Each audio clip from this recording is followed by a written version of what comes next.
எங்க இவ போறேன்னு சொல்லிட்டு போனா இன்னும் ஆளை காணோம். இன்னுமாங்க அந்த பையன் சொத்தெல்லாம் எழுதி கொடுப்பான்னு சொல்லி நினச்சிட்டு இருக்கீங்க. அவன்லாம் எழுதி கொடுக்க மாட்டாங்க, வேஸ்ட்டு. தேவையில்லாமல் இவளையும் திண்டத்துக்கு வீட்டில் உட்கார வச்சுட்டு தெண்ட செலவு பண்ணிகிட்ருக்கோம். நீ என் கூட எத்தனை வருஷமா இருக்க? இதுவரை நான் பிளான் பண்ணி ஏதாச்சும் மிஸ் ஆயிருக்கா சொல்லு. எதுவுமே மிஸ் பண்ணது இல்லைல்ல, அப்ப இதுவும் மிஸ் ஆகாது.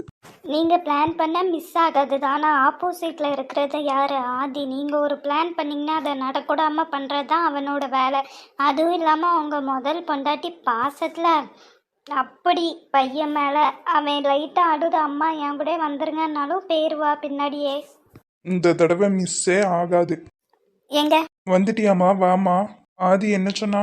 ஏங்க ஆதி வந்து ப்ராப்பர்ட்டிலாம் என் பேருக்கு எழுதி கொடுத்துட்டாங்க. நான் லாயர் வச்சு எல்லாமே உங்கள் பேருக்கு மாற்றிக்கிறேன். அப்படியாம்மா? ஏமா என் பேருக்கெல்லாம் மாத்திட்டு அது உன் பேர்ல இருக்கட்டும். இல்லைங்க, நீங்கள் வேற நான் வேறையா சொல்லுங்க. அதுவும் இல்லாமல் ஆதி சொல்லிக்கிட்டே இருக்கான் நீங்கள் நீ ஏமாத்திருவீங்கன்ட்டு. அவனுக்கு ப்ரூவ் பண்ண வேண்டாம், என் புருஷனுக்கு என்னைய தவிர வேற எதுவுமே முக்கியம் இல்லைன்னு சொல்லிட்டு. எனக்கு நீ மட்டுமே போதுமா? எனக்கு நீதாம்மா முக்கியம். இல்லைங்க, அது வந்து எனக்கு தெரியும். இப்போ ஆதிக்கு வந்து அது ப்ரூவ் பண்ண வேண்டிய நேரங்க. நம்ம ப்ரூவ் பண்ணி கண்டிப்பாக ஆகணும். அப்படி மட்டும் அவன் உங்களை நம்பிட்டான்னு நினச்சிக்கோங்களேன். நீங்கள் நான் ஆதி சந்தோஷமாக இருக்கலாங்க நம்ம குடும்பத்தோட. அப்படிதான் நான் அவனுக்கு ப்ரூவ் பண்ணணுமா சொல்லு? என் பையனுக்கு என் மேல நம்பிக்கை இல்லையா? ஏங்க நீங்கள் கஷ்டப்படாதீங்க. நீங்கள் கஷ்டப்பட்டா என்னால் தாங்கிக்க முடியாதுங்க. அவன் நம்மளோட ஆதி தானே, சீக்கிரம் புரிஞ்சுப்பாங்க. நான் சீக்கிரம் லாயரை வச்சு உங்கள் பேருக்கு எல்லாமே மாற்றிடுறேங்க. அதுக்கப்புறம் நீங்கள் என் கூட உண்மையாக இருந்தீங்கன்னா அவன் புரிஞ்சுப்பாங்க. அதுக்கப்புறம் நீங்கள் நான் ஆதி மூத்த மகன் பேரன் பேத்தின்னு சந்தோஷமாக இருக்கலாங்க. அதுதாம்மா எனக்கும் ஆசை. என்னோட பையன் என்னைய நம்பணும், நம்ம எல்லாரும் குடும்பமா இருக்கணும்னு சொல்லிட்டு. கவலைப்படாதீங்கங்க, அது கண்டிப்பாக நடக்கும். போய் லாயர்கிட்ட பேசிட்டு வரேங்க. சரிம்மா. என்னடி இப்ப என்ன சொல்ற? என்னமோ என் பிளான்லாம் சொதப்பிடுவோன? ம் நீ கெட்டிக்காரன்டா. அதனால தானே முதல் கல்யாணம் பண்ணி என்னையும் கல்யாணம் பண்ணி வச்சிருக்க. யோ, உன் பேருக்கு வந்தோடனே பாதி இது என் பேருக்கு வந்துடணும், சரியா? அதெல்லாம் வந்துரும்டி. சரி, உன் பேருக்கு வந்ததுக்கப்புறம் உன் முதல் பொண்டாட்டியை என்ன பண்ண போற? போட்டு தள்ளிட வேண்டியதான். போட்டு தள்ளிட்டு இப்படி சொத்து வாங்கினதால ஆதி தான் கொன்னுட்டான்னு சொல்லிட்டு கிளப்பி விட்டுற வேண்டியதான். சூப்பர்யா. எப்படிலாம் பிளான் வச்சிருக்க நீனு? அதான் சொன்னேன்ல, என்னைக்குமே என்னோட பிளான் மிஸ்ஸே ஆகாதுன்ட்டு. சார் சார் சொல்லுங்க. சார், ரூம் நம்பர் 5ல் இருக்கிற பேஷண்ட்டை வந்து நம்ம இன்னைக்கு டிஸ்சார்ஜ் பண்ணோம் சார். ஓகே, அதுக்கு ப்ராசஸ் பண்ணிருங்க. சார், அப்புறம் இன்னைக்கு ஒரு டெலிவரியும் இருக்கு. டெலிவரிக்கு மேம் கிட்ட இன்ஃபார்ம் பண்ணிட்டீங்களா? இல்லை சார், உங்ககிட்ட கேட்டு பண்ணலான்ட்டு. என்கிட்ட கேட்கறதுக்காகலாம் நீங்க வெயிட் பண்ண வேண்டாம். மேமோட ஒர்க் என்ன தானே, நீங்க இன்ஃபார்ம் பண்ணிருங்க உங்களுக்கு என்ன இன்னைக்கு வரணும்னு சொல்லிட்டு. Okay sir. சுஜி, சொல்லுங்க சார். இந்த ரிசப்ஷன்ல இருக்கிற பொண்ணை மட்டும் கொஞ்சம் வர சொல்லுங்களேன். ஓகே சார், வர சொல்கிறேன். என்னையா போலி டாக்டர் என்ன கூப்பிட்ருக்கீங்க? என்ன விஷயம்? எனக்கு உன்கிட்ட இருந்து ஒரு ஹெல்ப் வேணும். என்கிட்டேருந்து உங்களுக்கு ஹெல்ப்பா? என்னது, ஒத்துக்க போறீங்களா போலி டாக்டர்னு சொல்லிட்டு? ஏதாச்சும் மிஸ்டேக் பண்ணிட்டீங்களா? அதை நான் சரி பண்ணணுமா? நான் சீரியஸா பேசிட்டு இருக்கேன். என்ன விஷயம்? இங்க ஹாஸ்பிட்டல் ஏதோ ஒரு தப்பு நடக்கிற மாதிரி எனக்கு தோணிக்கிட்டே இருக்கு. புரியல.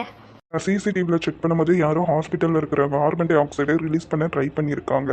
நான் அது யாருன்னு எனக்கு தெரியல, ஆனால் என் கூடயே இருந்ததுல யாரோ இதை பண்ணுறாங்களோன்னு எனக்கு தோணுது.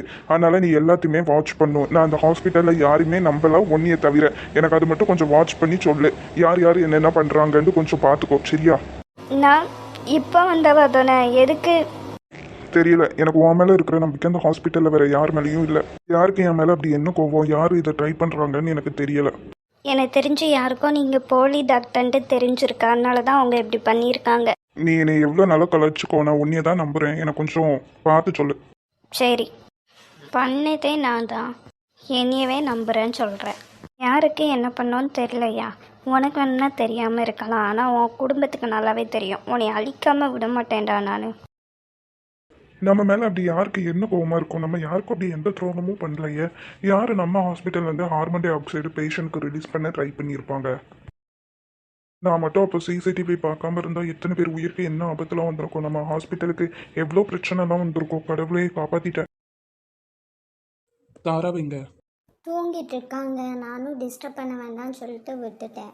மனசு சரியில்லைன்னு சொன்னா என்னாச்சுன்னு கேட்டேன், எதுவுமே சொல்லலை. எனக்கு கொஞ்சம் தலைவலியாக இருக்குது, நான் கொஞ்சம் நேரம் தூங்குறேன்னு சொல்லிட்டு போய் தூங்கிட்டா.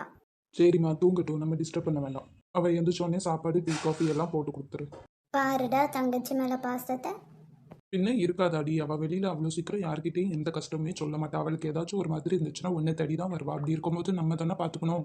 சரிங்க சார், நீங்கள் சொல்கிறபடியே நானும் கேட்டுக்கிறேன். சரிம்மா, நீ சாப்பிட்டியா? மாத்திரை எல்லாம் கரெக்டாக போட்டியா? ம், சாப்பிட்டேங்க. நீங்கள் சாப்பிட்டீங்களா? ஆமாடி, இன்னைக்கு ஒரு மீட்டிங் இருந்துச்சா, பார்ட்னர்ஸ் கூடயே சாப்பிட்டு வந்துட்டேன். அத்தைகிட்ட பேச எதுவும் ட்ரை பண்ணீங்களா? நான் கால் பண்ணேன், அம்மா எடுக்கல. ஆதி என்கிட்ட சைன்லாம் வாங்கிட்டான்டி, ஆனால் அந்த ப்ராப்பர்ட்டிஸ் எப்போ அம்மா கிட்ட கொடுப்பாங்கன்னு தெரில. அவன் கொடுத்தோன்னே நம்ம எல்லாருக்கிட்டையும் சொல்லிடுவான். நம்ம எல்லாருமே கொஞ்சம் உஷாராக இருக்கணும். நீ அம்மாவுக்கு எதுவுமே ஆயிடக்கூடாது. ஏதாச்சும் ஆயிட்டுனா கண்டிப்பாக ஆதி தாரா கூட வாழ மாட்டான்டி. அவள் லைஃப்லேயே ஒரு பெரிய ரிஸ்க் ஆயிரும். சரிங்க. இப்போ அவள் லைஃப்பில் இவ்வளோ பெரிய ரிஸ்க் எடுத்திருக்கானா அது எனக்காக மட்டும்தாங்க. வெளியில் தான் சிரிச்சிட்ருக்கேன். ஆனால் அந்த அவள் எடுத்த ரிஸ்க் எல்லாமே நல்லபடியாக நடந்து முடியணும்னு கடவுள்கிட்ட வேண்டாத நேரமே இல்லைங்க. எனக்குள்ளே அந்த பயம் இருந்துக்கிட்டே இருக்குது. கவலைப்படாதம்மா, நம்ம எல்லாரும் இருக்கோம்ல, பார்த்துக்கலாம். ஆதி வந்து அத்தை கிட்ட அந்த ஷேர்ஸ்லாம் கொடுத்தோன்னே நம்மக்கிட்ட சொல்லிடுவார் தானே? கண்டிப்பாக சொல்லிடுவான்டி. நம்ம கிட்ட சொல்கிறானோ இல்லையோ, தாரா கிட்ட கன்ஃபார்ம் சொல்லிடுவான். ம், சரி. சரிம்மா, எனக்கு ஒரு இம்பார்ட்டன்ட் மீட்டிங் இருக்குது, நான் கிளம்புறேன். நீங்கள் பார்த்து பத்திரமா இருங்க. ஆ. என்னடா திடீர்னு ஏன் பக்கத்தில் வந்து உட்காந்துருக்க? ஏம்மா, நான் வரக்கூடாதா? இல்லை, நீ இப்படி வந்து உட்கார்ந்தாலே அந்த பொண்ணை பற்றி தான் வந்து பேசுவ. அதனால தான் கேட்டேன். இது நடக்கவே நடக்காது கிரிஷ், போயிரு சொல்லிட்டேன். ஏமா, எனக்கு தெரியும் உங்களுக்கு என்னோட ஆசை தான் உங்களோட ஆசைன்னு சொல்லிட்டு உங்களுக்கு நான் சந்தோஷமா இருந்தா போதும்னு நினைப்பீங்க. ஆனா ஏன் இந்த விஷயத்துல மட்டும் இவ்வளோ பிடிவாதம்? அதான் தெரியுதேடா உனக்கே, உன்னோட சந்தோஷம் தான் என்னோட சந்தோஷம். அப்படின்னு நான் இதை வேண்டான்னு சொல்கிறேன்னா வேண்டாம்டா, நம்மளுக்கு விட்டுறேன். இனியால விடலாம் முடியாதுமா. அவ எனக்காக அவ்வளோ பண்ணியிருக்கா. எனக்கும் அவ வேணுமா. அவ என் கூட இருந்தானா நான் என்னனாலும் பண்ணுவேம்மா. என்னை அவ்வளோ மோட்டிவேட் பண்ணுவா. உனக்கும் அவளை கண்டிப்பா பிடிக்குமா. எனக்காக ஒரு தடவை பேசி பாரேன். வேண்டாம். இம்மா, நம்மளோட அவங்க குறைஞ்சவங்களே கிடையாது. எவ்வளோ பெரிய பணக்காரங்க தெரியுமாம்மா. அப்படி இருந்தும் அவங்க அப்பா அம்மாவே நம்மளுக்கு ஓகே சொல்லியிருக்காங்கம்மா. அதான் நானும் சொல்கிறேன், நம்மளுக்கு அவ்வளோ பெரிய பணக்காரங்கள்லாம் தேவையில்ல. நம்ம ஸ்டேட்டஸ்க்கு தகுந்தபடி நம்ம பார்த்துக்கலாம். என்னம்மா நீ, நான் எத்தனை மாசமா இப்படி பேசிட்டு இருக்கேன். இவ்வளோ பிடிவாதமா இருக்கீங்க. இல்லை எவ்வளோ மதிச்சு வச்சிருந்தே தெரியுமாம்மா.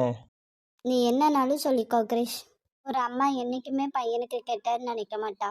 இப்போ நீங்க கெட்டன்னு நினைக்கீங்கன்னு நான் சொல்லிட்டு இருக்கேன். நான் சொல்றது உங்களுக்கு புரியுதா இல்லையா? அந்த பொண்ணு எனக்கு வேணும், அவளை எனக்கு கல்யாணம் பண்ணி வைங்க. நான் சொல்கிறது உனக்கு புரியுதா இல்லையா? நான் உன்னோட அம்மா. உனக்கு எவ்வளோ பிடிவாதம் இருக்கோ அதே பிடிவாதம் எனக்கும் இருக்கும். என்னையால் அந்த பொண்ணை உனக்கு கல்யாணம் பண்ணி வைக்க முடியாது. இப்போ சரி, உங்க பிடிவாதத்தை கெட்டிட்டாலுங்க, நான் போறேன். ஹலோ சார், நான் பேசினதெல்லாம் கேட்டுட்டு தானே இருந்தீங்க. என் பையனை எதுவும் பண்ணிடாதீங்க ப்ளீஸ். நான் அந்த கல்யாணத்துக்கு ஒத்துக்க மாட்டேன். கிரிஷ், நீ ஏன் அம்மாவை புரிஞ்சிக்கவே மாட்டேங்கிற? உனக்கு ஒரு விஷயம் அம்மா வேண்டாம்னு சொல்கிறேன்னா அது உன்னோட நல்லதுக்காக மட்டும்தான்டா இருக்கும். இந்த உலகத்தில் உன்னோட சந்தோஷத்தை தவிர்த்துட்டு வேற ஏதாச்சும் சந்தோஷம் எனக்கு இருக்கா சொல்லு. இந்த பொண்ணு நம்மளுக்கு வேண்டாம் கிரிஷ். எப்படி சொல்லி புரிய வைப்பேன்? அம்மா எவ்வளோ பெரிய பிரச்சனையில் இருக்கேன்னு உனக்கு தெரியாதுடா. கடவுளே, என் பையனுக்கு எந்த ஆபத்தும் வரக்கூடாது.